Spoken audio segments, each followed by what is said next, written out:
Hello, everybody. Welcome. Here we go. It's that time again. Matt Connarton Unleashed, and we are live from the studios of WMNH 95.3 FM in glorious downtown Manchester, New Hampshire. It's a little humid. Starting to feel summery or summerish. I'll tell you, it's a little humid, but hey, I like it. I'll take it over the cold, bitter air of winter. But, so we are live here from WMNH 95.3 in Manchester and, of course, on Comcast 97 if you're in Manchester, streaming everywhere at WMNHradio.org. And you can also go to mattconnarton.com for all your live streaming options, social media links, contact info, email address, phone numbers, all that stuff. And, of course, hello to our friends at Raw Talk Online as well. And today is Tuesday, May 4th, 2021. May the 4th be with you. I must tell you, my friends, full disclosure, I'm not a big Star Wars fan. More of a Trekkie or Trekker, depending on your preference of term. I know most people say Trekkie, but then I heard somebody say once it's actually Trekker, and all the people who are saying it Trekkie are saying it wrong. And one could say there's a disturbance in the force, but that would be the wrong franchise when you're talking about Trekkies and Trekkers. So, I've always been more into Star Trek. I do recall, however, one of my earliest childhood memories. I remember my dad taking me to see in the theater the first Star Wars movie. And I also remember him falling asleep. Or was that the first Star Trek movie? Now, it might have been the first Star Trek movie. I think I almost fell asleep during the first Star Trek movie. The first Star Trek movie is not that great. But they redeemed themselves with Star Trek II, The Wrath of Khan. Anyway, but today is all about Star Wars. I'm going to do nothing but Star Wars for the next 2 hours. I'm kidding. I would never do that. No, I'm not a big Star Wars guy, but I did want to. That was Shirley Serbin, if you're looking for her on YouTube. May the 4th be with you, a COVID parody song. So there you go. Let's see. I do want to remind everyone, of course, that we are proudly sponsored by the Hop Knot in the Brady Sullivan at 1000 Elm Street. Don't go there today because Monday and Tuesday is their weekend, but they will be open tomorrow. Of course, they're open Wednesday through Sunday. They have delicious gourmet pretzels. They have craft beer. They have trivia night on Thursday nights. I assume it's now outdoors with the beautiful warm spring weather. They have live music on Friday nights. And Sundays, they have brunch. They're going to be having some cool things planned coming up for Juneteenth, which is, of course, in June. Former President Trump once took credit for making Juneteenth famous. People didn't know about it before him. Never mind that. But anyway, yes. So we look forward to that, of course, and we're very honored and privileged to have the Hop Knot as a sponsor. And we have our first call of the show today. We'll grab this. Hi, welcome to Matt Connarton Unleashed. Who's this? Hoo-ha. Hoo-ha. I have not heard that hoo-ha. That sounded wrong, but you know what I mean. In quite some time. Tony D. from Philadelphia. How are you, my friend? What's going on, buddy? What's going on with you? Of course, Tony co-hosts along with Brian Mackey on the No More Excuses podcast. And I have to say, you guys have been doing a phenomenal job with that. I really like it. I appreciate I that. like the vibe. I like the content. I was listening to, I think it was last night, I checked out this week's episode, and it's really good. And I like the mix of, there's a lot of discussion of mental health, but also on this week's show, you got into some politics a bit, and I'm digging it. I'm digging it, man. Yeah, we geared the show towards what's really happening in the world today. I mean the show itself, No More Excuses. I mean, there's no excuse for what's happening right now in the world. So we bring that daily dose of what's been happening. Daily. We do it every Sunday, so sometimes our news articles, we try to keep it kind of close to what's happening, like on the day of or the day before, because some of the news articles lead from like things that happen like on like a Tuesday. Mm-hmm. So we try not to bring because people already read all about all that, and so we try to keep it kind of close to what's happening on the day of or the day before, and one thing that's been, I think, rubbing us the wrong way with the show, or not the show, the things that are happening with, the immigration that I brought up yesterday, the stuff in India is absolutely crazy. I actually got I don't know if it was a spam email or if whatever it was, but it was someone from India that contacted me through this Alice program that they're looking for donations to help with helping them regenerate for new machinery for O2, for oxygen, because they're deprived of oxygen tanks down there right now. Yeah. And it's a really sad situation what's happening in India because, I don't know how many people live there, but they are obviously not mandating, Brian brought up a good point. Like, they got like one of the greatest like space programs, but they have no money for their people. It's absolutely absurd. I think I don't remember exactly. I think it's about 1.5 billion people in India. Is that what it is? Billion with a B. Yeah, I believe it's the most heavily populated country in the world, and I think that's part of the problem. In their metropolitan areas too, they have people just stacked on top of each other, which is very difficult, and there is a lot of poverty there, and people who are not affluent can't afford to stay home during a pandemic. It's horrendous. It's so heartbreaking. It's sad. It's literally sad. Some of the interviews that I've seen, you hear people just crying out because their loved one is sitting there on a gurney outside. There is a 55-bed hospital right now that has over 1,000 people lined up outside of it. Oh, yeah. 55 beds. Yep. 55 beds. Do you believe that? Could you imagine if that was in America? It's awful. 55 beds with 1,000 people waiting outside just to get inside. It kind of reminds me of what was happening in New York at one of the metropolitan hospitals once COVID began. And in Texas. That's when they brought the ship in. And then whatever happened with the ship, supposedly news articles were saying that they never utilized the ship to its full capacity. Yeah. They're actually sending people there for like broken legs and stuff like that, from what I read. But what's happening in India, Tony? I've been telling people too, that could have been us.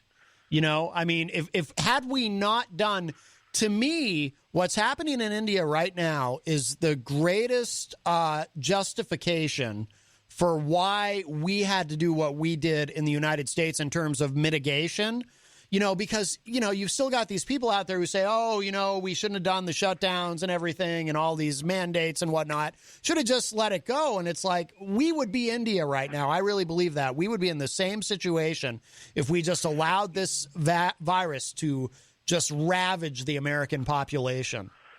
The sad part about it is that the United States is going to allocate AstraZeneca to India, which hasn't even been approved by the FDA here in America, and it rubs me the wrong way because why hasn't that vaccine been approved in America, but we're going to allocate the doses that are sitting on hand to a country that hasn't even been approved through our FDA? That's the thing that rubs me the wrong way. Is like, what are you sending them?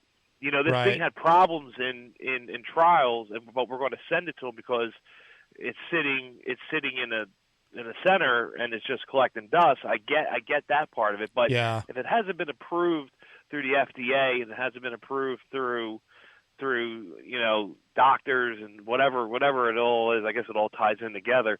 We're going to send that to them to help them, but they got so many people, and that the rate of transmission down there is through the roof. You're not going to get a hold of it. You're just not. You're not. I think that you're so down the rabbit hole with it now that you're not going to be able to get a hold of it. You're going to have more people with it than people that aren't going to be vaccinated in India. Well, because I don't know if you know this, Tony. You probably do because you've been following this pretty closely, obviously, but they only have right now, as it stands, 2% of their population is vaccinated. 2%. And I think we're going to be at 36% countrywide by the end of this week, is what they're estimating. Yeah. 2%. You know who did it right? Israel. Yep. Yes, they did. Israel did it right because they got everyone fully they're fully vaxxed. Yeah. they're fully vaxxed over there, and they hit their herd immunity. I think it was within like a month and a half, 2 months or something like that they hit that herd immunity in such a short period amount of time. Mm-hmm, mm-hmm. You know, they did it right. Whatever they did, you know, people should be kind of following those guidelines and doing the same thing. From what I think. I was just going to interject, Tony. From what I understand, part of Israel's strategy was they kept it super simple as far as when people could get vaccinated. Like when they rolled it out, they said, okay, you know, 70 plus comes this week. If you're 60 plus this week, 50 plus this week, boom, boom, boom, just right down the line. And by keeping it, I mean, not that I'm an expert on how Israel approached this, but from the little bit that I do understand, they kept it very, very simple, and it seemed to work for them. Yeah, it was a pretty easy system for them to follow there. Again, their population is probably a lot less than India and America. Course. Yeah, very small. But you know, they were able to do it. I mean, it was a system that was able to do it. Not saying that America is not doing the right thing, because who would have thought that everyone could have been vaccinated? Everyone was thinking by August. Yeah. August, maybe even September. Some people were saying July. I know you were saying July. You're already vaxxed up. I know. I can't believe it. I can't believe it. I mean, the administration, I give them an A+ for the COVID response. Mm-hmm. I'm giving a serious F on everything else right now. I mean, there's just things that are in this. There are just things that are happening right now that need to be addressed, and it kind of feels like it's being thrown to the wayside, and a lot of things are just being overseen. Like, we are, as I call it, we are the police of the world. Well, we once were. We used to be able to help other countries out when time was needed, or, you know, things were needed and stuff like that. But we're looking at a time now where, like, things are so different in today's world and today's society that during this pandemic, we have learned so much about government. If we haven't learned anything about just viruses, we have learned things about governments across the world during this pandemic. And you look at countries that got it right, that took care of their people, and without a fight, you know, without an argument or a left or right, you know, side disagreeing. You know, you look at places like Canada that have the EPI, and you look at what they did for the people that were there. I mean, I don't know if you know what Canada did, but they went in total lockdown mode. And what happened is that you can only go to a Walmart for essential needs. You are not allowed to go to Walmart to buy hair gel. You're not allowed to go there to buy picture frames. They actually have it shut down. I have it on TikTok.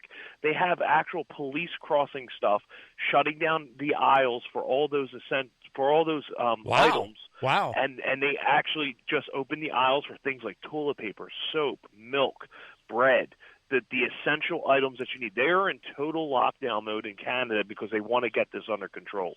Well, you know, by the way, you know, just interject, you know who also has been very successful is New Zealand, and they haven't even really had mass vaccinations yet. They went into lockdown early, and they were so good and so disciplined about it, they drove COVID into the ground without even vaccinating people. Like, they were ahead of everybody. New Zealand, phenomenal job. Yeah, New Zealand hit it early. Yep. Greenland was another one that had a very low case. And believe it or not, places like the Bahamas and stuff like that also had a very low, like the Caribbean islands and stuff had a very low rate because they started shutting things down. Now, I don't know if that's because they shut things down because they're such a big touristy site, and, you know, they shut down people from vacationing, you know, vacationers and stuff like that. Oh, I'm sure, yeah. But again, they got it under control.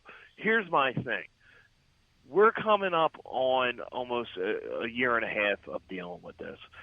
I don't fully believe that it's going to be as bad come July. I think we're starting to see case totals come down. Oh yeah, I agree. May 19th down here, they're uplifting all the restrictions other than the 6-foot distancing and the mask mandates. They're going to allow next to bar seating. They're going with 6-foot distancing. They're going to allow concert events starting up on May 19th. All this was just released today. May 19th in New Jersey, which is right across the bridge, they're allowing up to 55% for everything. Okay. So 55% across the board. So one state is going to be lifting everything up to 100% with a 6-foot minimum distance, but still having to wear a mask. The state across the river is going to 55% May 19th with still strict guidelines and stuff like that. Everyone's calling the governor of New Jersey a Nazi because, they think that he's trying to stay in control with all this power and not allow, not just pretty much over embarking on his power. New Jersey's got over 9.5 million people and we're only at 42.5% fully vaccinated. 7,420,000 doses have been administered already, but doesn't mean that they're going to actually get their second dose, because right now at 18% of the population that has been vaccinated is not going to get the second dose right now in New Jersey. Yeah, so there's a lot of that nationally. People are skipping that second dose. I don't get it. Yeah. So the way that things are happening in New Jersey, once that whole J&J stuff came out, the vaccination rate of being vaccinated came down significantly within a week. Like it hit so hard that the rate of getting a vaccine came down by almost like 30%. People were like you couldn't even get an appointment. They're offering free beers and stuff like that if you get a shot and you show your card. I don't know if you saw that, but I did. They're offering, they're offering people free beers to get their shot. So if that doesn't tell you that there's a problem, there's a problem. Do I think that New Jersey will get to 70% of herd immunity? No, I don't. I don't think it's going to get nowhere near 70%. I think you might hit the 55% mark, and that's where you're going to hit a flat line. Yeah. I think Pennsylvania, because of what they're doing on May 19th and uplifting the restrictions, is going to make people say, well, the restrictions are up. It's my choice now, so do I really need to get this vax? They're probably not. So then that question poses a really good question. What does the rest of the country look like after this? Because people are just going to Florida like crazy. I had to pick someone up from the airport on Saturday, and the airport was mobbed, Matt. Yeah. The airport was mobbed. The cell phone waiting lot was so packed with people coming from Florida. That's all the flights that were coming in. Yeah. And they're all coming from Florida, and they're relaxed down in Florida. Everyone's relaxed. Well, they kind of always have been, though, to some extent. They never took it as seriously as they should have in Florida. But I do think that I am discouraged that we're not going to get to herd immunity. I just don't believe that we are. I'm glad. But do you believe that the mask mandate will be lifted sometime this summer? Oh, definitely. Yeah, I think so. Because at a certain point. And there's kind of an ongoing debate. Well, not kind of. There very much is an ongoing debate now in this country from a policy standpoint about, is it at a certain point, is it time to just say, okay, we can't get to herd immunity, and there's just certain people. I believe that probably most of the people who are resisting getting vaccinated are also people who probably haven't been very careful throughout this pandemic to begin with. They're probably largely people who never took it that seriously to begin with. So I think there's a large percentage of the population, maybe around 75 million of them, although maybe not quite that many. And you can all guess how I just happened to land on that number. But I think there's a very large percentage of the population that just is so anti-science and they're just never going to get the vaccine. I was listening to Howard Stern. Jenny and I had to go to Portsmouth, New Hampshire for an appointment, and we were listening to Howard Stern, and he was trying to convince someone who is a committed anti-vaxxer that, look, the former President Trump, he got vaccinated. He said it was a good idea to get vaccinated. So that was his approach to convincing this person, Don't be an anti-vaxxer. You know, your Messiah, Donald Trump, he got vaccinated, so, you know, you should want to do what he would want you to do, you know, and that's how he was able to talk her into it. But I don't think we're ever getting to herd immunity. I don't think there's any chance. No. It's going to be one of those things. It's going to be one of those things, Matt, where it's going to be a yearly thing. We're going to get a booster shot every year. Yeah. The ones who get it, the ones who get it. The ones who want to, it's pretty much taking a gamble with like the flu kind of, you know. Yep. You're going to get your COVID and your flu shot, and then the other ones are just going to take a chance. Like, you know, Joe Rogan is the biggest D-bag I have ever listened to in my entire life. And we talked about this on No More Excuses on the last episode. Yeah. Joe Rogan went out there and said, well, if you're 21 and you're exercising and you're in good health, don't get the vaccine. Well, then Dr. Fauci comes back. And, you know, Rogan has this following, and I don't know if you're a Rogan guy. I used to be a Rogan guy, and then like, you know, I really lost a lot of disinterest in him over time once this whole pandemic began and his beliefs started coming out. He says that he's not an anti-vaxxer, but a majority of his shows and the people that produce his show prove to the point that he is an anti-vaxxer and an anti-masker, because he's this UFC training mania guy that he believes that his immune system is up to par, and he doesn't think he needs a vaccine. But then he comes back out after Fauci, you know, rips him apart and says, I'm an effing moron because I shouldn't have said any of that to my listeners, because, you know, he's got a big following. Well, long and behold, it comes out to find out that like 43 of his episodes were pulled down from Spotify because of some of the things and the rhetoric that he was putting out there about the vaccines. You're talking about a guy who got a $160 million contract from Spotify to put his shows on there, and 43 of your episodes have been pulled down because of the fact that your rhetoric and what you're trying to publicize to people is just not true. It's false claims to the listeners. Yeah. And, you know, and that's the problem. Like, you know, believe it or not, like, you know, you were talking about the My Pillow guy yesterday. I mean, he was on the Kimmel show. Yeah. And he did that. He did that interview. Yeah. What an idiot! What a idiot! I mean, like a crackhead who now had nothing to do with politics, because he got an invite from the president, all of a sudden is this big time politician. Well, like, cut me some slack. I'm not going to take any advice from you. You made pillows. Well, I wouldn't. You know what I mean? Like, so he's a former crackhead. But I will say this about him, and somebody brought this up. I think it was Tom Blanchard brought this up in the chat room yesterday. I actually give Mike Lindell credit for pulling his life together, kicking his drug addiction, and becoming an enormously successful entrepreneur. Now, putting that aside, I agree with you. He's crazy. He's a fool. I think he's very sincere. I think he actually believes all of this nonsense that the election was stolen and all of that. But I think he's a fool. And you know, and a dupe, and you know, I have no regard for him in that sense. I do give him credit though for kicking drugs and making a success of himself. I mean, I think that's something to be lauded. But yeah, I mean, you can applaud that. Yeah. But you're no politician. You're as bad as Caitlyn Jenner. I mean, come on. I mean, let's be real here. I mean, the people that are running that want to run for offices right now. I just read an article yesterday that Dwayne "The Rock" Johnson, you know, people are pushing, and he has like a serious approval rate, Matt. He has a serious approval rate to run for president of the United States. The Rock, the people's champion, to run for president of the United States, and he has an approval rating already to do it. Yeah. Could you imagine the people's champion with that eyebrow being your president? I can imagine that. He'd, you know, lay the smackdown on Kim Jong-un or something. I don't know. Bunch of candy asses. That's right. That jabroni.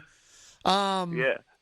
Well, you know, I mean, actually, those kinds of things, though, those kinds of fantasies that people have about celebrities running for president. And Tony, I'm older, and I, I'm in my 40s, and I can tell you that's been going on since I was a kid. Like I remember when I was a kid, people would talk about, oh, what if a major celebrity ran for president someday, like Tom Cruise or somebody, or Tom Hanks, one of these big actors. And then a major celebrity actually did run for president in 2016 and ended up winning. Not an actor, but a reality TV show host and alleged successful businessman. But an A-list celebrity. Everybody in the world already knew who Donald Trump was. So we did kind of already find out what happens when a major celebrity runs. So it could happen again. I certainly think Dwayne "The Rock" Johnson is. I would actually have a lot more faith in him than someone like Donald Trump. That's for sure. Believe it or not, man. I mean, like, if he ran, I'd probably vote for him. Yeah. I'll be honest with you. Just because I follow him. Yeah. And like, he doesn't put out. He is a businessman. He does own the XFL now. I mean, he's not some little person. Right. Literally and physically, he's not a little person. Yeah. But I think he would be well respected around the world because he is like a global, the face of wrestling, and wrestling has a strong following, and especially him. I mean, I wouldn't be opposed to him running compared to what we have running now. Like if he were to run. If he was to run this previous election, he would have had my vote because me personally, when you saw what the two candidates were, my question was, this is the best we got. Like this is the best that we can do. Like out of everything and everyone, this is the best that we can do. And you're starting to see the good and the bad of both sides of what one was able to do and what one's not able to do. Mm-hmm. And it's just maybe some difference in I don't know how to word it, but it would have been different. You get what I'm saying? It would have been it would have been extremely different to have someone like that run. But it's just crazy because like now, like because of what Trump did, you got like people like Caitlyn Jenner that want to run for governor, and not saying like Arnold and Jesse Ventura, that's it. Yeah, ex-wrestler who ran and won. Won. Yep, governor of Minnesota. Yep. Yeah, so it wouldn't surprise me to see like Dwayne "The Rock" Johnson run for president in 2024. Well, by the way, Caitlyn Jenner running for governor of California in this recall election, that type of thing has happened before with celebrities because, like you're younger, Tony, so you might not even remember, but in 2003, I think, when they recalled Governor Gray Davis in California, because in a recall election, an unlimited number of people can be on the ballot. So back then you had a crush of celebrities enter that race. And in fact, it got so ridiculous. Comedy Central had a game show. It just ended up being a one-night special, but they had a game show called Who Wants to Be the Governor of California? Adult film actress Mary Carey won the game show, but I don't think she was on the actual ballot. But that's how they ended up with Arnold Schwarzenegger, an actor, as governor of California because he won the recall election. So, yeah. But they had Gary Coleman. Yeah, Melanie writes in the chat, respect it. You clearly did not see San Andreas movie with The Rock. Me neither. Yeah, I haven't seen that either. But yeah, I didn't see that either. Hey, The Rock's put out some good movies, though. So. Oh, yeah. And The Rock has a very positive image, unlike Donald Trump. Yeah. No major scandals. But yeah, I mean, it's going to be interesting to see what happens here in the next 2 months. I mean, we're getting ready to hit our warm spout here. We got some humidity, starting to catch up. So, it'll be interesting to see what happens in the next couple of months. Again, I don't believe that we're going to hit the whole herd immunity as everyone expects at the 70% countrywide. I think states are going to hit it. I think certain states are going to hit that number. Maybe, and you'll be all right in your state. Yeah. I don't think like the bigger states in the country, I'm skeptical about California for some reason. I don't know why that keeps coming up in my head a lot, but I'm very skeptical if California is going to hit that 70%, because it is a very strong Democratic state. So I'm very curious to see which state kind of hits first with the 70% or close to it. Mm-hmm. But California, for some reason, keeps reaching out to me in my brain and saying like they might be the first ones to be able to do it Mm-hmm. because of how much problems they have with the spread of COVID out there. Yeah. But again, that's just the way my head's gearing towards, Yeah, I don't know how they're doing with vaccinations, though. I think California might be struggling a little bit, but I'm not sure. But who do you think's the first state to get close to that 70? To get close, see, I'm skeptical that anybody. I don't think any of the states are going to hit it. But I will say, and I am biased clearly, but I will say I think New Hampshire.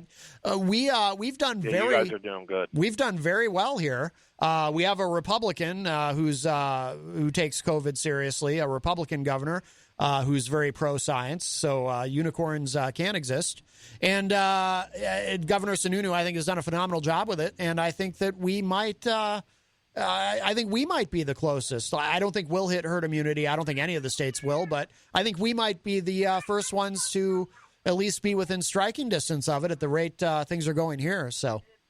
Yeah, that's good. Yeah. Hey, and the other thing, too, I wanted to put this out there. For everyone that's out there, do not follow that Jesse P.S. guy. What happened? What hasn't happened is the question. The main thing is that he ran a show off the air by harassing people and calling their families and stuff on the air during his show. The dude is a real POS. Wow. And like he's garbage. Like the last episode, like he destroyed Tom Goley. Like Tom Goley hasn't been on the air for 2 weeks. And look, me and Tom had our differences on the air. Yeah. And we had our radio wars, but we had a conversation that was like, look, this is good for doing things. This is good for doing things. Yeah, and yeah. like we understood that. Yeah. And the way that this guy approaches the podcast world, his trademark is bullying the internet. Yeah. And then that's what he does. Like he has his people find information out on different platforms and goes ahead and just rips people apart to the point that they just don't want to do a show no more. Blowing up a show, calling a show a million times. Yeah. Giving out personal information on people's friends and family. He's a straight POS. I mean, Wow. that's just it. So anyone that if you ever see that, if you support that, good for you. But he's a piece of junk. Wow. Okay. He's a piece of junk. So Tom stopped doing his show? He hasn't been on the air in 2 weeks since this has happened. Wow. Huh. No kidding. Well, that's disappointing. Yeah. It's sad. It's sad. Wow. So that right. seems to be the trend of what podcasting's turning into now. Anyway, it's turning into bullies instead of shows. So whatever. Yeah. Whatever. But anyway, give us a listen every Sunday. You can check us out. The No More Excuses podcast with Tony and Bry, and you can catch it on Spotify. You can catch it on Google Play. You can catch it on Spreaker, YouTube, Facebook, everything. And it's really good stuff. It's real good talk to have a nice cup of coffee too. And it's not like what I used to do. This is real talk, talking about daily politics, what's happening in the world today, and we talk a little bit about mental health. But it's a real good touch of reality. Yeah. No, like I said, you guys are doing a great job. Absolutely. And by the way, and I know Brian's in the chat room, I still get compliments on the hat. I really do. Yeah. Like it happens about once a week. Some random person will just say to me, "Hey, I like your hat." So it's a good slogan, Cool. Yeah. Cool stuff. Absolutely. Yeah, we're trying to take it live, running it into a little bit of a little bit of technical issues, but we're trying to take it live, and it's hard to do a live show via, like, if Brian was like at my house or I was at Brian's house, it would be easy to do a show live because we're in studio and we're able to do it. But once you're doing stuff like via web, via Skype and stuff like that, you run into a bunch of technical issues and sound problems, and like me and Brian being like sound nerds, like we want the perfect sound for it to sound right. So yeah. You're not using like StreamYard or anything, or have you tried it? Or no, we're using Zoom. And we're using Zoom, and then Brian has a program that he uses, OBS, which is like totally like a different language to me. I have no idea. It's all like coding and stuff like that with that thing. And like, I have no, when like Brian asked me a question about OBS, I'm like, that's you. That's all you. Like, I have no idea what you're talking about. Yeah. So, but if you got a problem with your board, or you got a problem with mics, or you got a problem with lines or stuff like that, that's where I can come in and help you out. Yeah. So, but yeah, give it a listen. It's good stuff. I enjoy it. I enjoy it. Yeah. So. Good.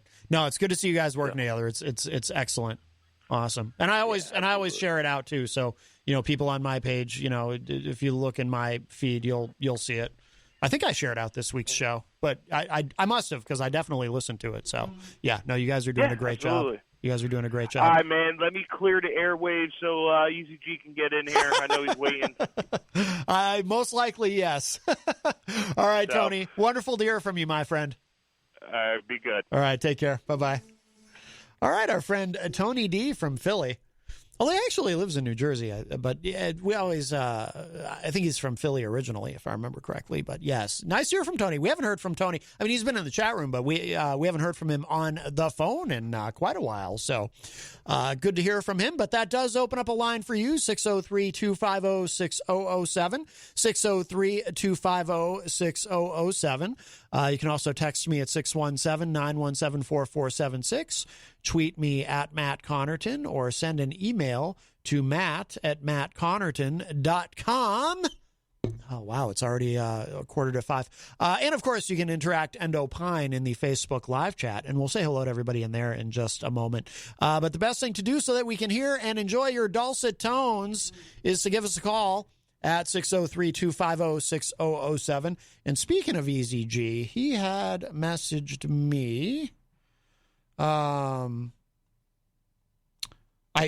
assume it's okay to announce this. So, of course, he's been, I should share this out too on social media again.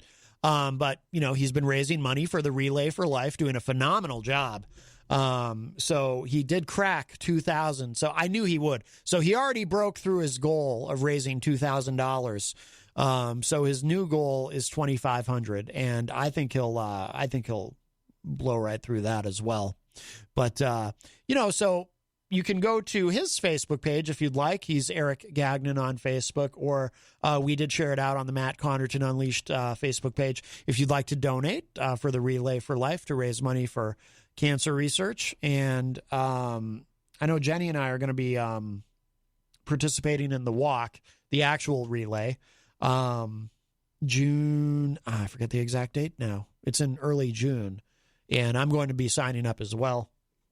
I can participate as a caregiver, and so we look forward to that. So congratulations to Easy G. And Eric will not be doing, from what I understand, unless he changes his mind, and sometimes he does, he will not be doing an official entertainment report this week. However, will be returning live in the studio on May 13th to do his entertainment report with us live here, right here in person, in living color. And not only that, but he will be with us live Friday night on Retro Spectrum Radio with Paulie C. So for the first time, our first official guest, along with Paulie C. and myself and our friend Dan Randlett, Easy G will be here as well. So we look forward to that. And just to clear up any confusion, because some of you who also listen to Retro Spectrum Radio, you might be thinking, wait a minute, what about DJ Stephen Light? Wasn't he the first guest on Retro Spectrum Radio? No, because when DJ Steve has been here, he has been filling in for Dan Randlett on a few episodes where Dan wasn't able to be here. So he was a fill-in co-host for the night, not a guest. Easy G will be the first official guest, if you will. But yes, we will be having Easy G with us live in the studio next week, because as of May 10th, it will be 2 weeks after my second dose of the Pfizer vaccine. And 2 weeks after the second dose, that's when you're considered fully vaccinated. And so at that point in time, we will resume having live guests in studio during the show.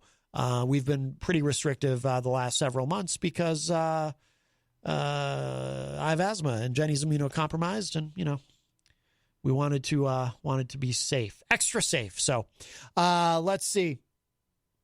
Well, let's do this. We were talking about it with Tony. Well, actually, let me say hello to everybody in the Facebook live chat, and then we do want to talk about the new goal announced by the Biden administration, which, not to be a Debbie Downer, but I am skeptical about herd immunity. I don't think we're going to get there, but let's see. We'll say hello to everybody in the Facebook chat. Miriam Banish joins us and says, good afternoon. Hello, Miriam. Melanie La Liberty, is it La Liberty or La Liberté? I thought it was La Liberty, but then Jenny put some doubt in my mind, and it might be La Liberté. Melanie says, I beat Brian Mackey. Whoop, whoop. Yeah, Brian's usually the first one in, most days. She was trying to be the first one. There's Brian Mackey in the chat room. Says, hey, everyone. Brian all the way from Idaho, and, of course, the host of the No More Excuses podcast, along with Tony D. And if you're watching online, you can see I've got my No More Excuses hat. Rocky Huber in the chat room says, I was the first one here, LOL. Well, you can all fight amongst yourselves about who was first.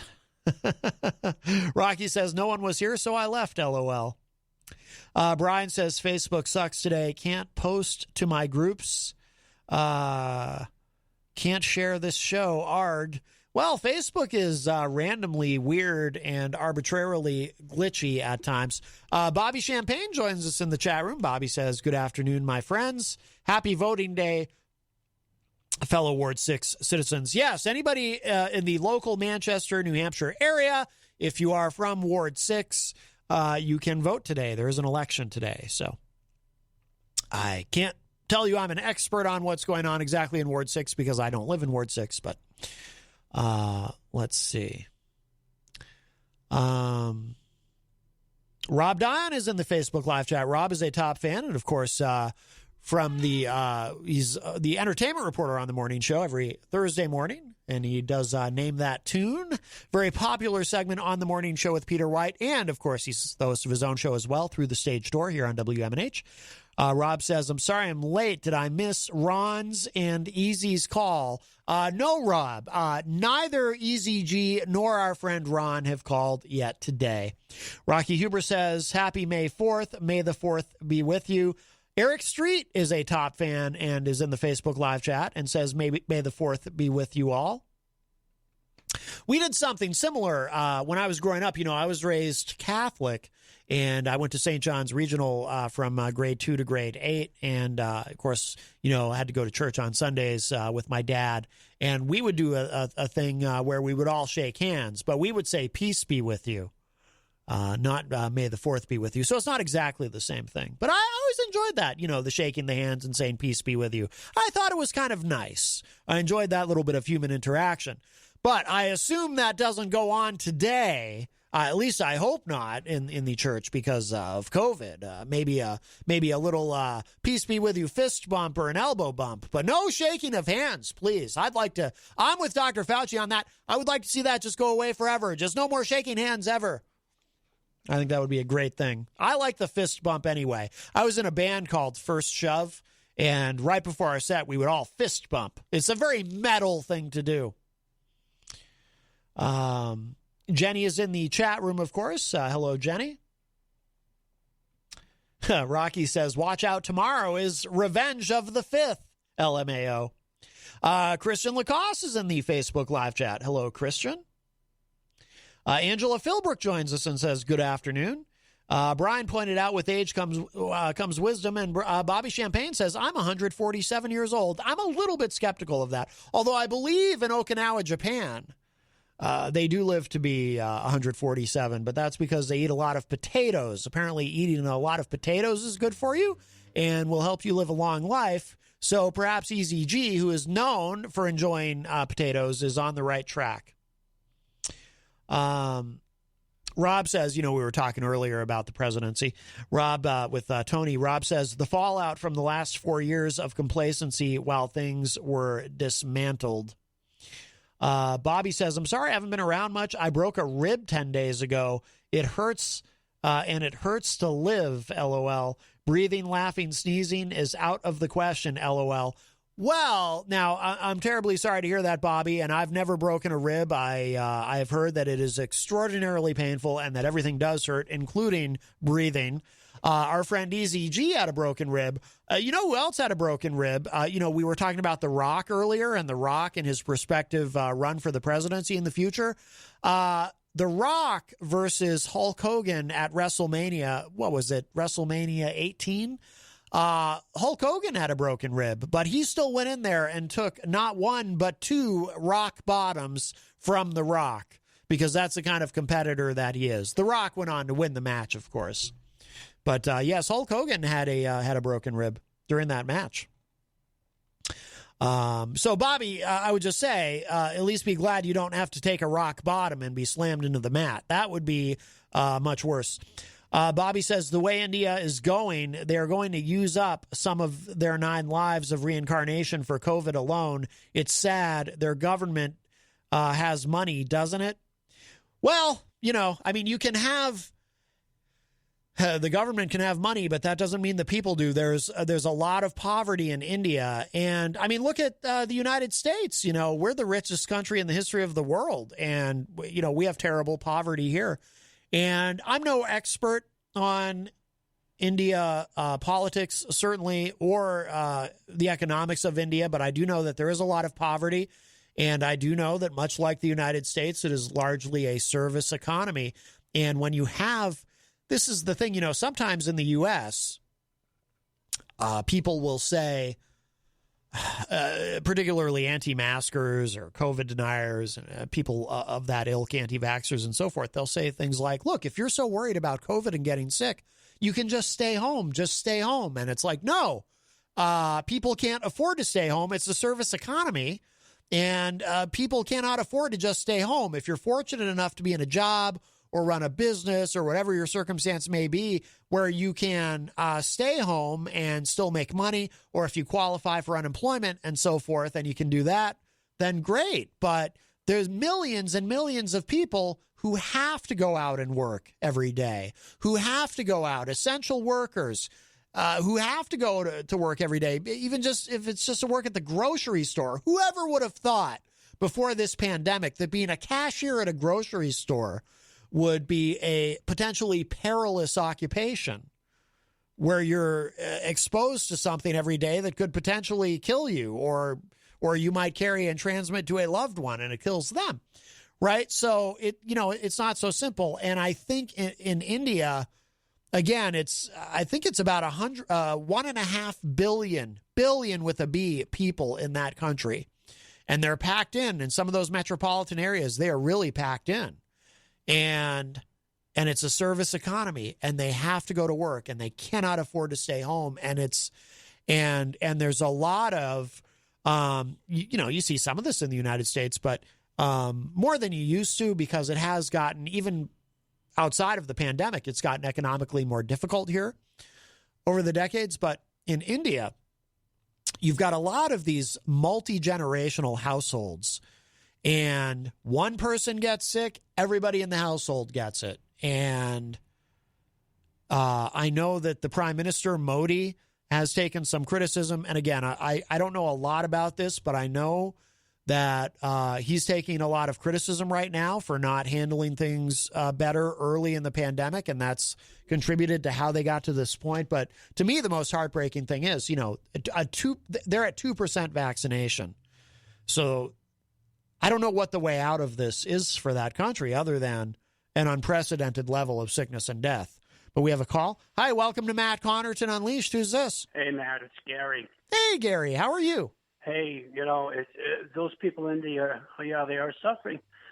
But one of the problems is they're very family-oriented, mm-hmm. and there's like 20 people that live in the family. Oh, yeah. From babies all the way up to the elderly. And when the elderly gets sick or when mm-hmm. someone gets sick, they're all in the same room. So right. They're all in the same room at the hospitals, and it's a religious thing. So they don't want to, they don't want to push all their people out and stuff right. like that. I'm glad, actually, Here, Gary. We were told yeah. to stay away from our elderly and stuff like that, and follow the hospital rules. So well, you bring up that's where a lot of that came from. You bring up a great point, Gary. Jenny and I were talking about that actually earlier. Yeah, Jenny said it yesterday. I heard it later. Jenny said yesterday that Yep. it's the same thing. They're very religious. Yeah, and it's caused. You're right, because in American hospitals at the height of the pandemic, and this may still be the case in a lot of places, you can't just go and visit a sick relative like you normally would expect to.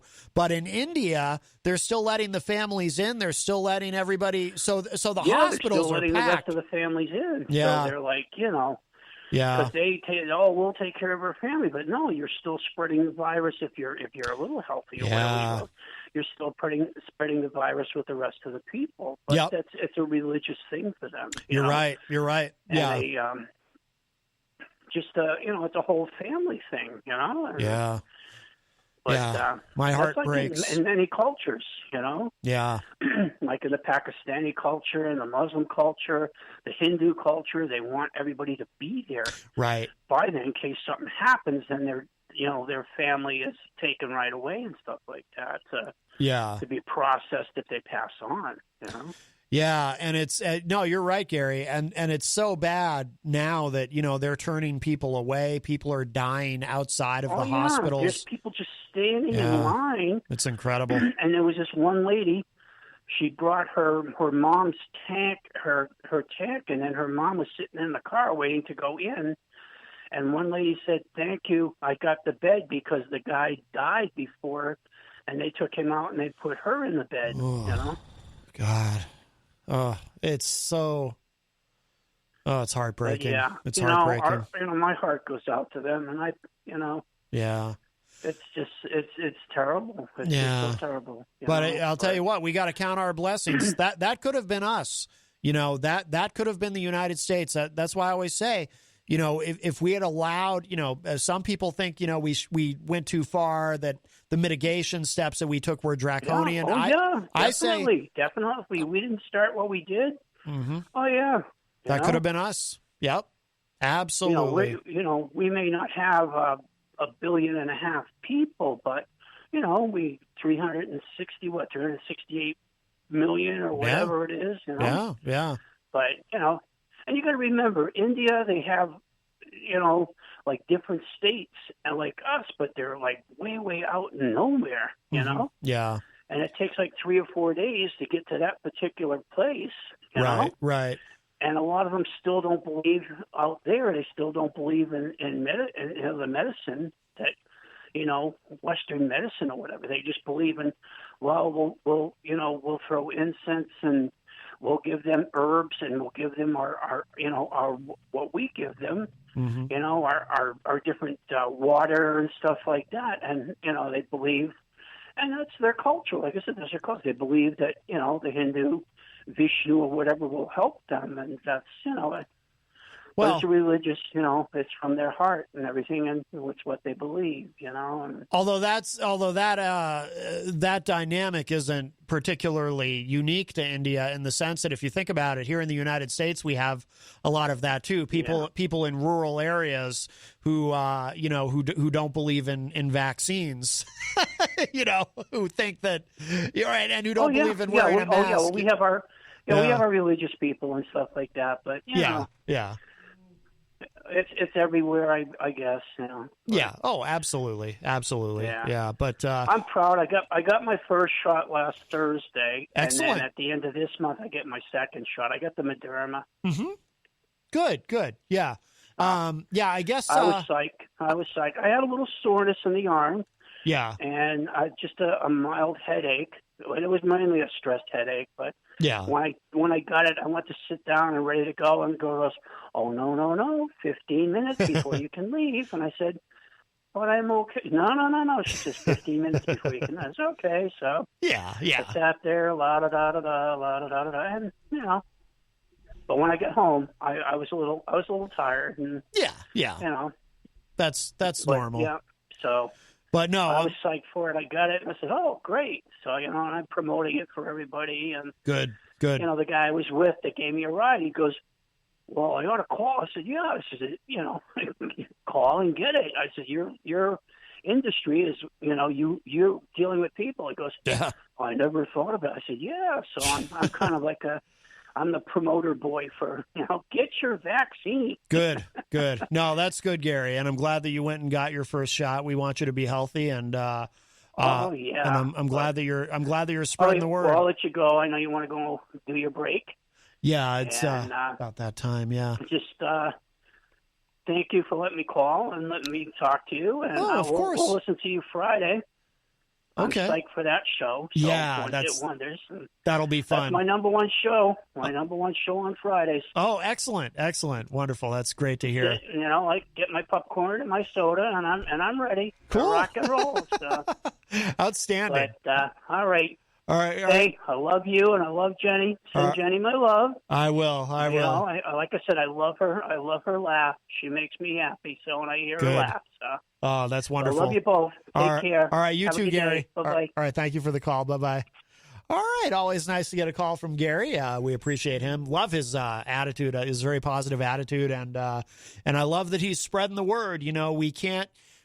We can't mandate that people get vaccinated, certainly, nor would I support mandating it. But I'm glad that he's out there, so encouraging people to get vaccinated. So the more people who get vaxxed, the better. And it's a great thing. I'm glad that Gary got vaccinated, and I'm glad he's encouraging others to do so as well. And it is the top of the hour, a little bit after. So let's take a quick break. I'll play a couple things. I need to refill my water, etc., and then we will be back with hour number 2 of Matt Connarton Unleashed, right here from the studios of WMNH 95.3 FM. Don't go anywhere. More to come.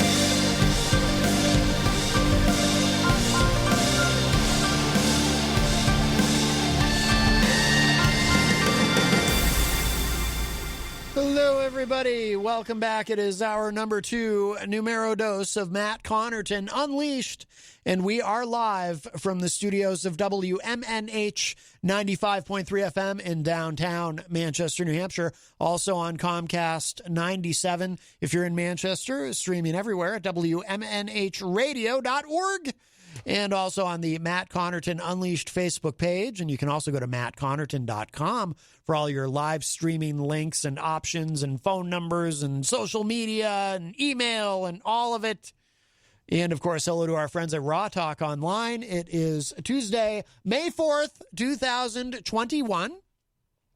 The number to call, 603-250-6007, 603-250-6007. You can also text me at 617-917-4476. Tweet me at Matt Connarton, or send an email to matt@mattconnerton.com. And, of course, you can always interact and opine in the Facebook live chat. But the best thing to do so that we can hear you and enjoy your dulcet tones is to give us a call at 603-250-6007. And I do also want to remind you, of course, that we are proudly sponsored by the Hop Knot in the Brady Sullivan at 1000 Elm Street, right across the street. Don't go there today. Monday and Tuesday is their weekend, but go there tomorrow, please. Tell them I sent you. The Hop Knot, of course, they have delicious gourmet pretzels. They have craft beer. Thursday nights is trivia night. Friday nights they have live music. They have Sunday brunch. Janie and I will probably be getting another pizza pretzel this week, or is it the pretzel pizza? I still can't get that straight. All I know is it's delicious. It really is so good. They're always adding new things to their menu, by the way. So they're always kind of mixing it up, as EZG might say. They like to mix it up. But it is such a wonderful place and a wonderful family that owns and operates it. So, and we love Kenny and Trudy, and we're looking forward to having them back in the studio. You know, as of May 10th, we will be resuming live guests here on this show. You know, I decided back in the fall, as we were heading into the winter surge of COVID, I made a decision that, to kind of tighten things up even a little bit stricter than what the station's policy is. So, obviously if we have guests, we have to, adhere to social distancing and whatnot. But I decided for the sake of my health and Jenny's health, that, we would kind of keep it within household and also within the station in terms of other people who have shows here on WMNH, and that's it. No outside guests. But as of May 10th, it will be 2 weeks after my second shot of Pfizer, and we'll be able to resume. I will feel comfortable at that point resuming in studio guests. So I look forward to having Kenny and Trudy in. Texas Mike is in the Facebook live chat, and he mentioned he's excited to be able to come in again. And Easy G will be here May 13th live in the studio to do his entertainment report. So we look forward to that as well. Also, speaking of sponsors, I see Mike Pelopita is in the Facebook live chat. Mike, of course, from Queen City Cabinetry, another one of our wonderful sponsors here at WMNH 95.3 in the historic Sunbeam Mall. And they are very big supporters of all the shows here. And of WMNH. I always see Mike in the chat room, and I know he's always in there for the morning show as well. So we appreciate you, Mike, and we appreciate all of our listeners who support all of our wonderful sponsors here at the station. It is so very important. They keep us going.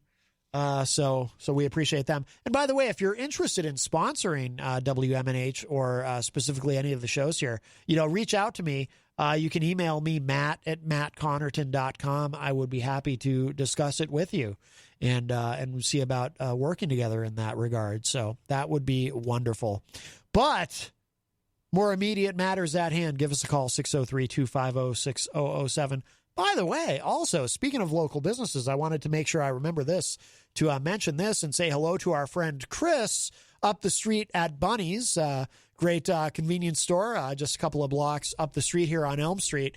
Sometimes I pop in there before the show if I need a blast of rocket fuel, in other words, caffeine, an energy drink of sorts. And they have at Bunny's, they have the Coca-Cola ones that I like, but the sugar-free ones, it's a sugar-free energy drink Coca-Cola makes. And those are getting harder and harder to find. Not the Coca-Cola energy drinks, but the sugar-free ones are getting harder and harder to find. I can't drink the ones with sugar. I mean, I can. In theory, I can have them. I'm not diabetic or anything, but I don't know what the point is. What is the point of an energy drink that has sugar in it? You get the caffeine and the B vitamins and whatever is in the energy drink because it's in an energy drink, but then you end up crashing because of the sugar. So what's the point? What's the point of drinking something? It's supposed to be an energy drink, and it actually ends up making you more tired. So I like the sugar-free ones. But the sugar-free ones of the Coke, they're getting harder and harder to find. But Bunny's always has them. And they're a great deal, 2 for $3. But anyway, and they're not a sponsor, so I don't get any money for giving them a shout-out. But Chris is an avid listener of the show. And the reason I bring this up specifically is, well, 2 reasons. One is we appreciate that they play the station in Bunny's. But also, too, I remember Gonzo saying they always play the morning show in there as well. But also, too, so I stopped in there today right before my show, and Chris was there, and he said, hey, I heard you, I was listening the other day, I heard you get really mad at that guy who came in during your show. So I thought it was funny that he brought that up to me. I've heard from a few people about that, but it was just funny to walk in there. And if you missed it, it was last week. It was late in the week. Was it Thursday or Friday? It was either Thursday or Friday. It was at the end of the week. We got a surprise visit. Stephen Comley Sr. Just came wandering in during my show while I'm live on the air. He had some important documents. I do have them. They're in my bag. But, he's been on the show before, and,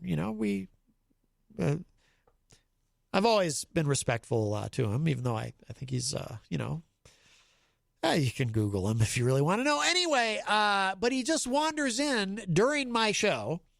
Now, he does have a habit of showing up here unannounced, but in the past, he's shown up unannounced before my show. And in the past, when he's done that, and it had been a long time, but in the past, when he's done that, I would say, hey, if I didn't have anything else already planned, like a specific guest, I might say, hey, if you want to stick around for the show and chat, you can. He's an interesting character. But what happened last week was he just comes wandering in completely unannounced while I'm on the air, while I'm in the middle of something. And until May 10th, and I've said it on the show many times, until May 10th, when I'm considered fully vaxxed, I'm not having any in-studio guests, and I'm certainly not having somebody just walk in unannounced on my show, right? So he just comes wandering in here. So actually, Easy G was on the phone, so we were talking to Eric, and so Stephen Comley, he just comes walking in, and I said to him as politely as I could, live on the air for everyone to hear, I said, hey, man, not having any in-studio guests until I'm fully vaccinated. Sorry, you can't be here. But I wasn't mad yet. At that point, it was just like, hey, I was trying to explain it to him. And when I explained that to him, the correct answer from him should have been something to the effect of, oh, okay, I apologize. Let me just, if you don't mind, I'll just leave this for you. I wanted to drop this off, but I understand, and I'll get out of your hair. And that I'll catch up with you later. I'll email you or whatever, and then left. That would have been the correct response. And by the way, that would have been fine. I wouldn't have even been mad if he had done that.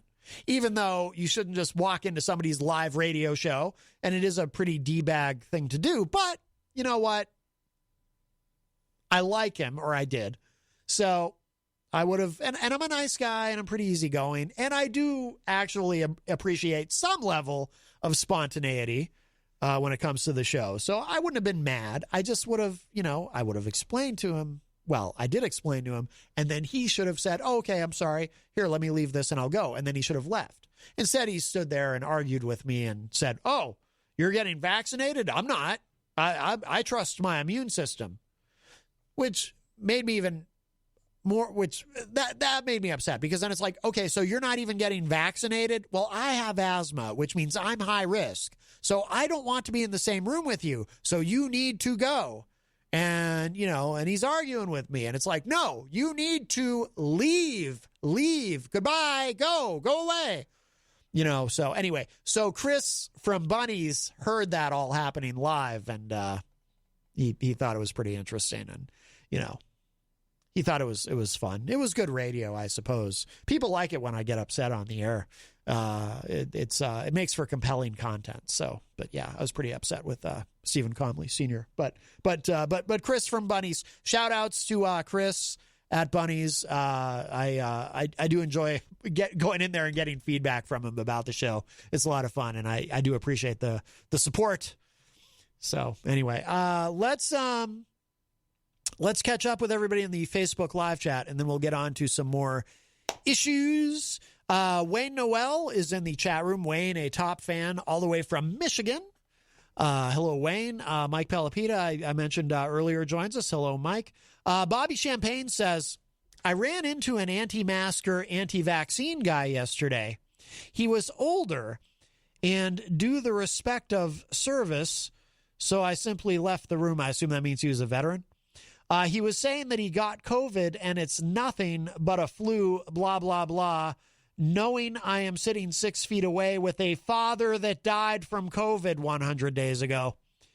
Yeah, it must have been difficult for you to stay calm, Bobby. I commend you for keeping your composure and not lashing out at him. But that's one of the frustrating things too, is you've got these, not only do we have the COVID deniers and the anti-science people to contend with, but there are some people who have actually had COVID, and then even though they've had it, they continue not to take it seriously because it wasn't a big deal for them. You know what I mean? I'm sure we've all run into them, right? The people who had COVID, who they go, yeah, I had COVID. It wasn't any big deal. I mean, it was like having a flu. It wasn't any big deal. And because of their narcissism and their own selfishness and short-sightedness, they can't comprehend in their minds that actually it is a big deal, because you had it and it may not have been a big deal for you, but for some people, it's a very big deal. Some people end up in the hospital. Some people end up, dead. But you've got these people, they're not COVID deniers because they had it. They actually had it and they acknowledged that they had it. But because it didn't kill them or put them in the hospital, they're like, yeah, I had it. What's the big deal? It wasn't a big deal. I've had people say that kind of thing to me, and it's like, it affects different people differently. It wasn't a big deal to you because you're not, dead. But to someone like Bobby, for example, who lost a loved one because of COVID, it's kind of a big deal.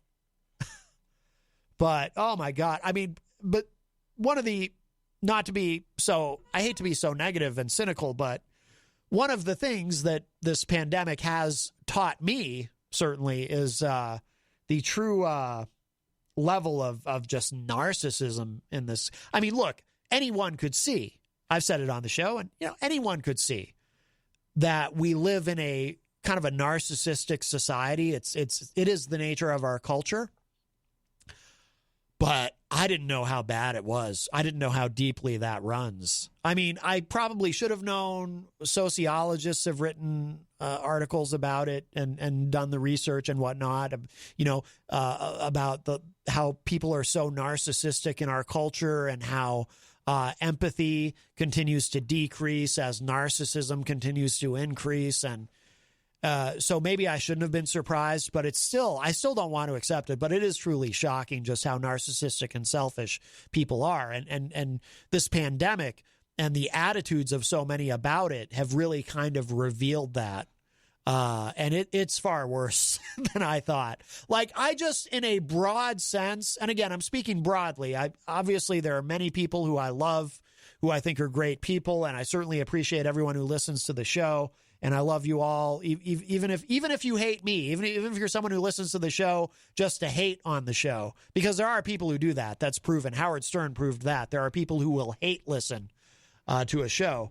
But I'll tell you, in a broad sense, just in terms of how I feel about humanity, I like people less. In a general sense, I like people less now than I did before the pandemic. I just, we've got almost 600,000 dead Americans, and it didn't have to be that way, guys. It didn't have to be that way. But because of the selfishness and the narcissism of so many people who, just refuse to take anything seriously. And part of that too is, we learned from this pandemic, it's one thing if you can convince someone that they need to do certain things and take certain precautions, or not do certain things and take certain precautions to protect themselves. But trying to explain to someone that, like, for example, with a face mask, trying to explain to someone, well, you need to wear the face mask, not necessarily to protect yourself, but to protect other people around you. So you're not necessarily doing it for you. You're doing it to protect other people. Man, it's like talking to a wall. Trying to convince people that they need to do something not for themselves necessarily, but to protect others, for the health and well-being and safety of others. Oh, my God. People look at you like you got 5 heads. Like, what? Why would I want to do that? Why would I want to care about other people? I'm an American. I only care about me. I don't have to. I have a patriotic duty not to care about other people. I'm not going to put on a face mask. The Constitution and Donald Trump and Jesus, they all told me I don't have to care about other people. So it's, yeah, my faith in humanity has been so severely damaged by just realizing that about people and the true nature of human nature.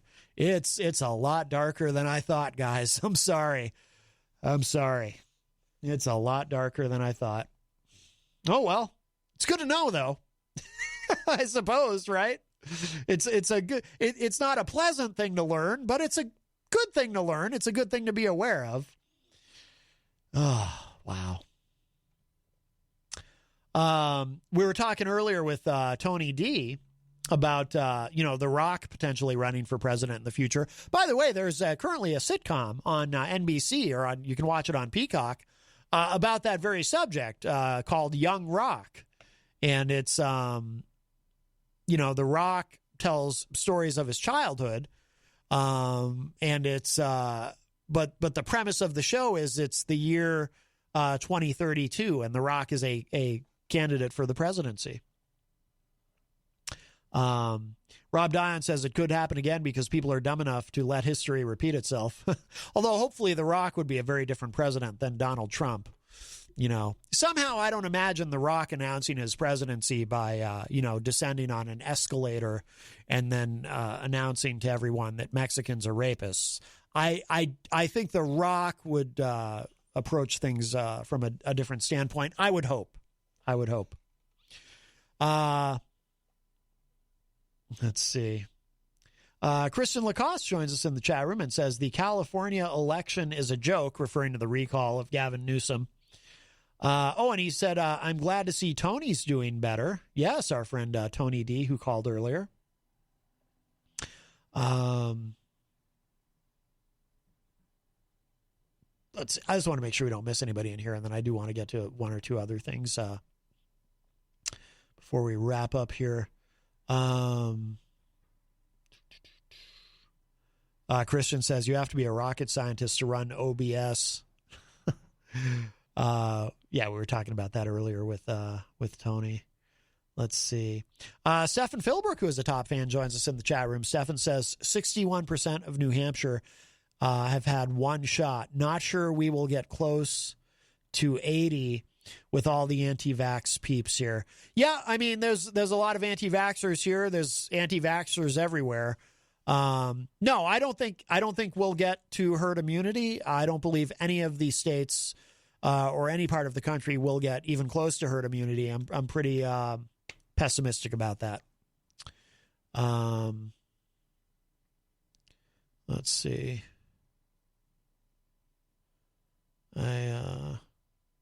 Texas Mike is in the chat room. Mikey says, hello. Cannot wait to make my return to the morning show in studio on Thursday. So Texas Mike will be on the morning show on Thursday and your show next week. By the way, that reminds me, Texas Mike, you easy G'd us earlier. Jenny and I we had just gotten back into Manchester from Portsmouth, and we saw Texas Mike walking, and Jenny yelled out the window, Mikey, and he did not respond. He gave us the Easy G treatment. Easy G is notorious for not responding when people say hello to him. So just so you know, Texas Mike, he gave us the old Easy G. Let's see. I think Tom Blanchard is in the chat room. Tom says, my company is paying us $150 for getting the shot. Some employers are looking for ways to, they don't want to tell their employees they have to get the vaccine, but they're looking for ways to encourage it because you want to have a healthy workplace. The last thing anyone wants is, a cluster of COVID in their workplace. And by the way, speaking of in the workplace, the military, that's an ongoing debate in the military. It turns out a lot of people serving in the military are anti-vax. And I guess there's a possibility that Biden may decide as commander-in-chief that if you're in the military, you have to get vaccinated, which I would support. I mean, people talk about readiness, combat readiness. Well, you can't have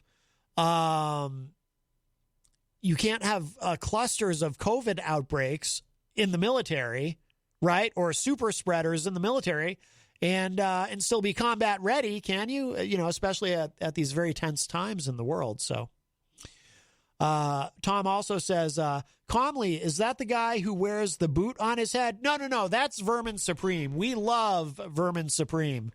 I voted for Vermin Supreme in the 2016 Democratic primary, in fact. No, we love Vermin. I once witnessed Vermin Supreme at an event turn Randall Terry gay by dumping glitter on him. It was fantastic. Wrong nut, Jenny says. No, we love Vermin. Let's see. Texas Mike is asking, where did we drive past you? It was on not Bridge Street, where they're doing the road construction. What the hell's the name of that street? Where they're doing the road construction, Texas Mike. You know, by where the 7-Eleven is, if you're going from Elm Street over to the west side. I can't remember the name of the street. Granite Street? Is that Granite Street? Yeah, I think it's Granite Street. That's where we drove past you.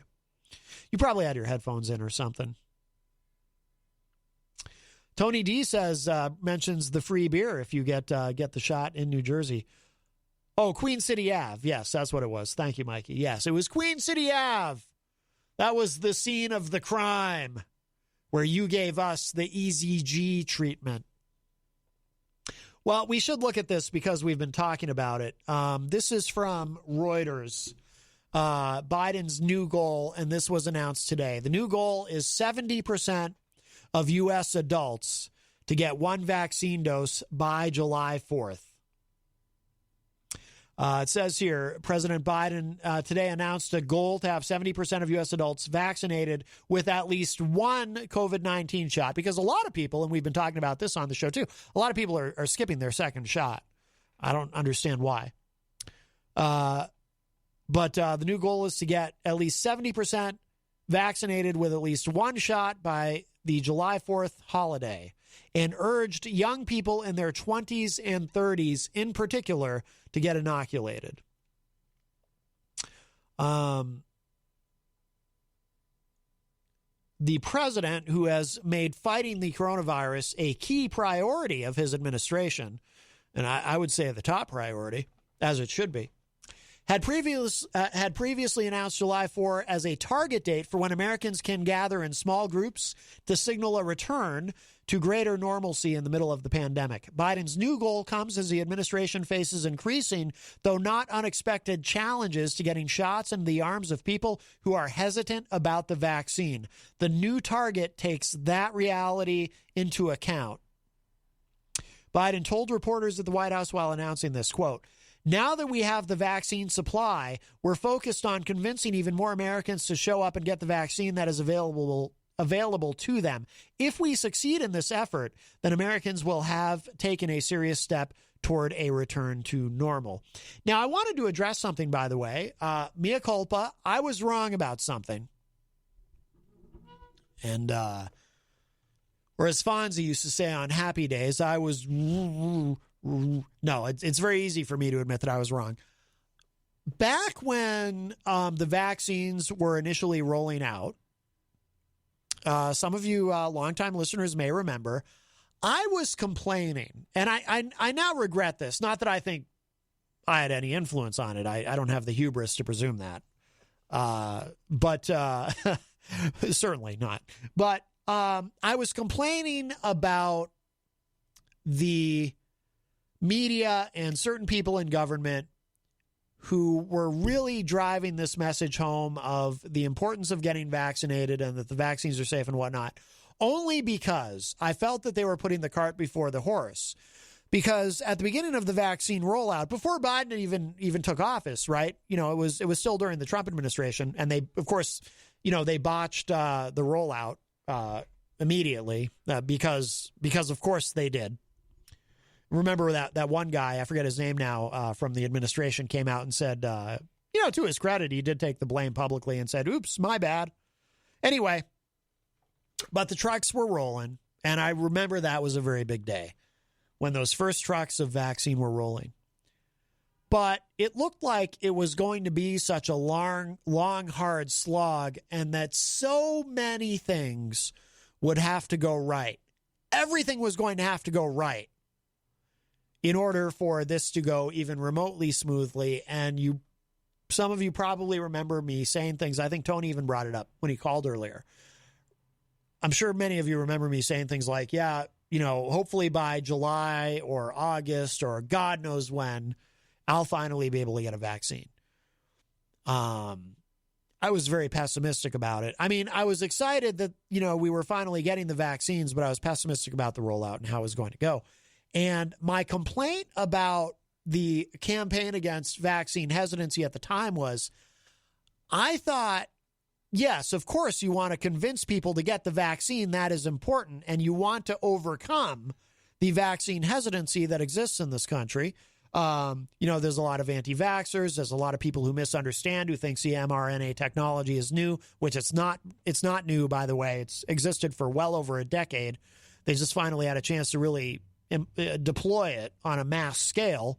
Also, too, with Black Americans, you can't, when you think of the Tuskegee experiments and whatnot, you can't blame them for having some hesitancy. So there's a lot to overcome. But I just felt like at the time, and I wasn't the only one saying this, but, there weren't a lot of us saying it. And I now regret saying it. At the time, I was saying, stop trying to fight the vaccine hesitancy. It's too soon. First, focus on getting the vaccine to the people who want it, because your problem right now is not supply. I'm sorry, your problem right now is supply. It's not demand. Millions of people want the vaccine who can't get it. So you should be completely focused on fixing the supply problem. Don't worry about the demand problem. That will solve itself. The demand is already there. So, of course, you want to convince everybody to get it, but trying to convince people to get something that they can't actually get access to because there isn't enough supply yet, and there presumably won't be for a while, that's actually going to backfire and cause resentment. So stop trying to convince people that they desperately need a product that they can't actually have. That was my attitude at the time. I understood the importance of combating the vaccine hesitancy, but I thought it was too soon to take that tact. Worry about getting the vaccine to the people first who definitely do want it, and then make the argument to the people who are resistant to it when the time comes. I now, again, mea culpa, I now realize I was wrong, and everyone who told me, no, Matt, you have to start convincing people now, even though they can't get it yet, you have to start convincing them now that they're going to need it and that it matters. You have to start that now. You have to get out ahead of it, even though it seems like it's going to be a long time before they're actually able to get it. Everyone who was saying that, who was making that argument, they were correct, and I was wrong. I was wrong. I was not counting on, and don't get me wrong, I'm very glad I was wrong about this part. I wasn't counting on the rollout of the vaccines to go as well as they have. I still can't believe, I'm sitting here, it's May 4th, and, another 6 days from now, I'll be 2 weeks out after my second shot. I'll be considered fully vaccinated. Before I was like, yeah, maybe July, August, September, God knows when, right? So I was wrong. Everyone else was correct on trying to get out ahead of the vaccine hesitancy early, because we're barely into May, and we're already in a situation now where the supply and demand problem has completely inverted. We went from having not enough supply and too much demand to now having too much supply and not enough demand. And it is a problem. It is the reason why I do believe. And hey, look, maybe I'll turn out to be wrong about this too, with my pessimism, not pessimism. Pessimism, I think, is the science of trying to kill household pests. No, pessimism. It's like an exterminator studies pessimism. No, my pessimism and cynicism, perhaps it is misplaced in this scenario as well. And perhaps we will, in fact, be able to overcome successfully enough vaccine hesitancy to get to herd immunity. Hopefully I'm wrong in this case, too, with my pessimism on this. I don't think I am, but hopefully I am.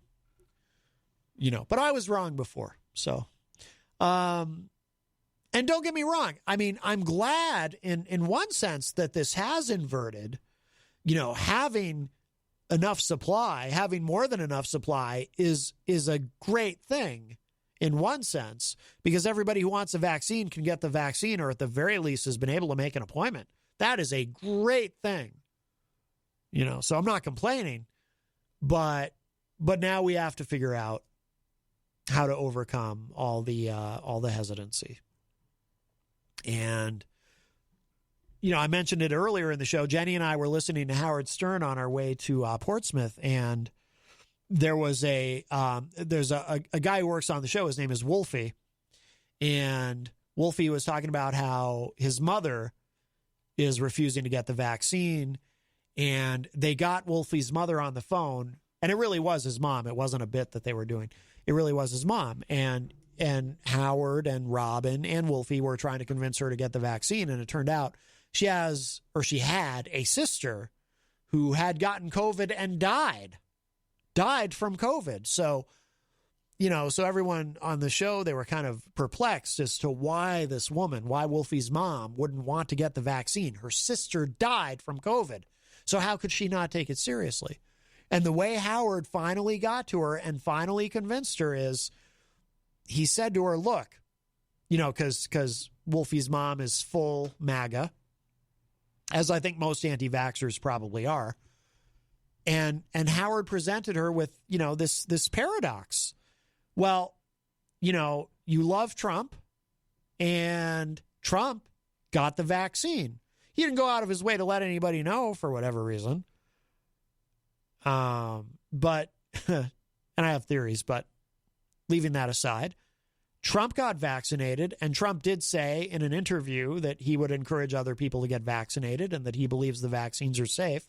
So, so Howard said to her, look, your hero, your messiah, Donald Trump, the great leader that you think he is, he wants you to get vaccinated. So how can you say no to him?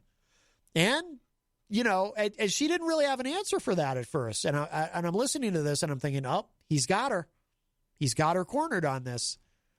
If Trump would want her to do it, can't say no to Trump, right? If you're in that cult, you can't say, if daddy wants you to get the vaccine, you got to get the vaccine, right? And that was what got her to cave and to agree to get the vaccine, because Trump would want her to do that.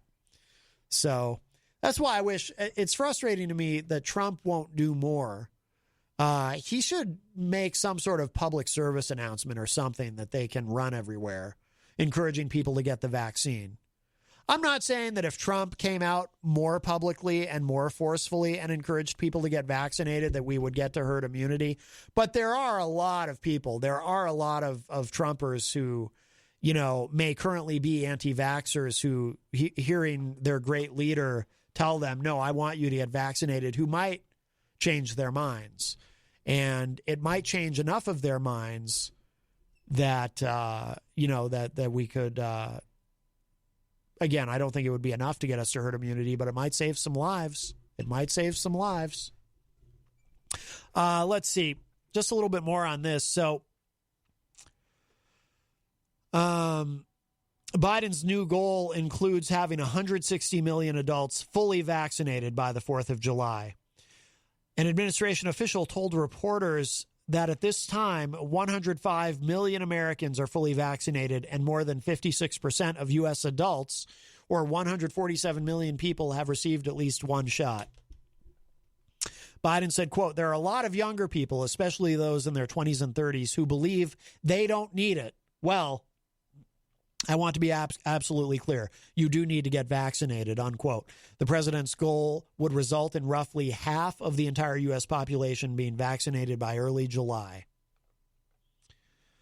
U.S. officials are gearing up to administer vaccines to adolescents once approved by the Food and Drug Administration. To meet the president's target, the government will work to make the vaccine even more accessible by having thousands of pharmacies allow walk-in appointments and using the Federal Emergency Management Agency, FEMA, to support more pop-up clinics, the White House said in a statement. And by the way, right here in Manchester, at the Rite Aid on the West Side, you walk in and there's a table right there. They're trying to, and somebody, as soon as you walk in, somebody jumps out from behind the table with a needle and they try to stab you with. No, I'm kidding. No, it's not like that. No, but I'm kidding. But there is a table right there when you walk in at the front. And, and there's no pressure or anything. It's actually not like I described, not even close. No one even really tries to push anything on you, but the table is there.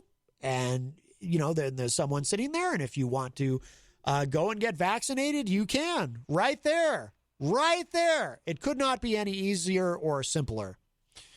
And easy and simple kind of mean the same thing. So I apologize for being redundant. I try not to be redundant or repetitive or monotonous or just say the same thing using different words or synonyms or anyway, I try not to do that. But I endeavor not to do that. I make an effort not to do that. I try to avoid doing that. But we are almost out of time. But speaking of Trump, a quick thing we can look at. This actually, I just saw this story pop up while on the air.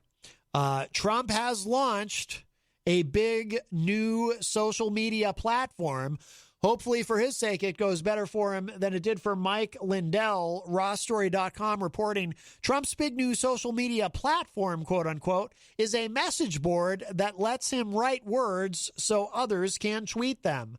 Well, now, as I was saying, we need Trump to come out and tell the MAGA cult to get vaccinated. Maybe he will use this opportunity with his new media platform to do just that. Spoiler alert, he won't bother, but we hope that he does. No, I know what he's going to use it for. He's going to use it to push this idea that the election was stolen from him, etc. Oh, and that he was the greatest president ever and all that. But it says here, Donald Trump, the former president, today launched a new social media platform that is merely a message board that allows other people to post his thoughts to Twitter or Facebook. Currently, the like button does not work. Trump had allegedly been in talks with social media platform owners and creators, and some reports claimed he was going to launch a Twitter rival after the social media giant banned him for life. By the way, that's already been tried. There's a service called Gab, which I actually signed up for years ago and ended up not using. It's a conservative version of Twitter, kind of like Parler is supposed to be a conservative version of Facebook. But we know how these things turn out. Anyway, today Fox News broke the story reporting that Trump had, quote, launched a communications platform which will eventually give him the ability to communicate directly with his followers after months of being banned from sites like Twitter and Facebook, unquote. The platform called, this is the name of the platform, From the Desk of Donald J. Trump. That's the name of it. That's a snappy name, isn't it? A little wordy, but From the Desk of Donald J. Trump is web browser based only, has no mobile app, and does not even allow comments or posts to be embedded. Huh. A 30-second video posted to the site after the Fox News story broke heralds the site as a beacon of freedom and a place to speak freely and safely. It begins with a clearly angry former president lashing out at the world saying, "In a time of silence and lies." It ends with Trump's Save America logo. There is also a commerce page where supporters can still buy Trump's merchandise, like a flag that says, "Don't blame me, I voted for Trump." Supporters can sign up to be notified of when President Trump sends a message. Oh, boy. How do you even get to this? How do you get to this? I'm going to sign up just so I can enjoy a good chuckle every day. Okay, we do need to wrap up. Thank you all for joining us today on the program. Thank you to Tony D for calling in, and of course our friend Gary. And if you missed any part of today's show, it will be up in just a little bit at WMNHradio.org and, of course, at MattConnarton.com. Thank you, of course, as always, to our wonderful sponsors, the Hop Knot in the Brady Sullivan at 1000 Elm Street, right across the street. Also, thank you to Queen City Cabinetry, our friend Mike Pelopita, who's a big supporter of the station and all the shows here. And that is going to do it for now. Don't forget, this Friday night, by the way, Easy G will be joining us on Retro Spectrum Radio with Paulie C. I am very excited about that. Okay, we got to go. I will talk at y'all a little bit later. Bye, everybody.